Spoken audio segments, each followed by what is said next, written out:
बहुत समय पहले एक गांव में राम नाम का एक गरीब किसान रहता था। खेतों में काम करके वो बड़ी मुश्किल से अपना और अपने परिवार का गुजारा करता था।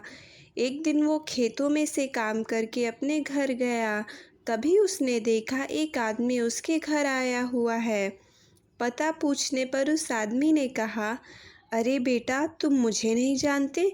मैं तुम्हारे पिता के चाचा के ताऊ के भाई के मौसे के दीदी के भाई के दोस्त के दूर के रिश्तेदार हूँ। तभी राम का बेटा पवन बोला, इतने दूर के रिश्तेदार हैं तो यहाँ क्या करने आए हैं? पर राम ने उसे डांट के चुप करा दिया। पवन, चुप रहो। माफ़ कीजिएगा, बच्चा है, आप इसे अपना ही घर समझिएगा। तब मेहमान ने कहा, तुम चिंता मत करो बेटा, मैं इसे अपना ही घर समझूंगा। थोड़ी देर में शाम हो जाती है।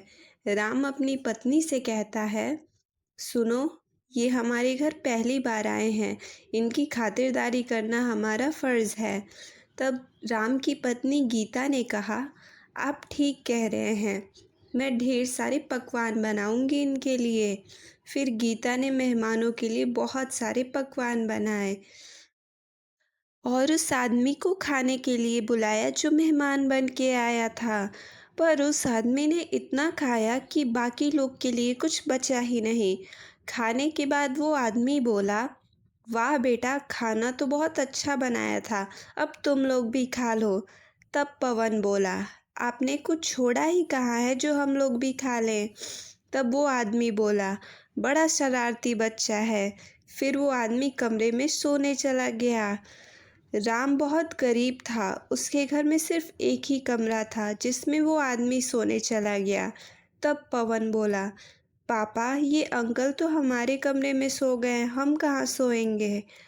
तब राम ने कहा, कोई बात नहीं बेटा, कुछ दिन की बात है, फिर तो चले ही जाएंगे। ऐसे ही दिन बीते, हफ्ते और महीने बीत गए, पर वो आदमी जाने का नाम ही नहीं ले रहा था। एक दिन गीता ने राम से कहा, सुनिए, खेत से आते वक्त राशन ले आइएगा। तब राम ने जवाब दिया, राशन ख़त्म हो गया? अरे अभी 2 दिन पहले ही तो लाया था, इतनी जल्दी कैसे ख़त्म हो गया? तब गीता ने कहा, ये जो आपके दूर के रिश्तेदार आए हैं ना, उन्हीं की वजह से राशन इतनी जल्दी ख़त्म हो जा रहा है। आखिर कब जाएंगे ये? तब राम ने कहा, तुम ठीक कह रही हो, पर ऐसे जाने को भी तो नहीं कह सकते ना। पवन बोला, पापा, एक तरीका है जिससे ये मेहमान खुद यहाँ से चले जाएंगे। आप इन्हें अपने साथ खेतों में ले जाइए और खूब काम करवाइए, तब देखना कैसे उल्टे पैर भाग जाएंगे हमारे घर से। राम ने कहा, शायद तुम ठीक कह रहे हो बेटा। फिर राम उस आदमी के पास जाता है और कहता है, जी चाचा जी, आप तो देख ही रहे हैं कितनी गर्मी पड़ रही है, खेतों में पानी भी चलाना है। अब अकेले से तो मुझसे ये सब होगा नहीं, तो सोचा आपको भी साथ ले चलो। तब मेहमान बोला, क्या, मुझे?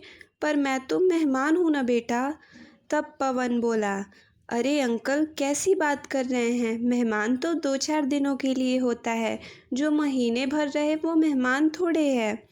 तब राम ने कहा, हाँ चाचा जी, एक तरह से पवन की बात सही ही है। अच्छा, अब जल्दी चलिए, देर हो रही है। ना चाहते हुए भी उस आदमी को राम के साथ खेत में जाना पड़ा। दिन भर राम ने उस आदमी से खूब काम करवाया। जब शाम को वो घर आए, तब गीता ने कहा, अरे आप लोग आ गए, आइए खाना खा लीजिए।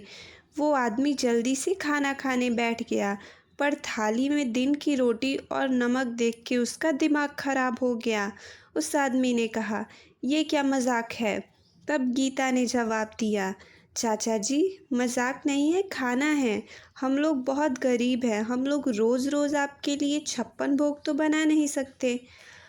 तभी वो आदमी खा ही रहा था, तभी वो तीनों जल्दी जल्दी खा के कमरे में सोने चले गए। रात भर वो आदमी सो नहीं पाया। सुबह सबके उठने से पहले ही उस आदमी ने अपना सामान बांध लिया। तब राम ने कहा, अरे चाचा जी, आप कहीं जा रहे हैं क्या? तब मेहमान ने कहा, हाँ बेटा, कब तक यहाँ रहूँगा, तुम लोगों को भी परेशानी हो रही होगी। तब गीता ने कहा, अरे नहीं नहीं चाचा जी, ये कैसी बात कर रहे हैं आप। आपके रहने से भला हमें क्या परेशानी होगी। उल्टा इनके काम में थोड़ी मदद हो जा रही है। तब उस आदमी ने कहा, नहीं नहीं बेटा, फिर कभी आऊँगा, चलता हूँ। फिर वो मेहमान उल्टे पैर वहाँ से भाग गए।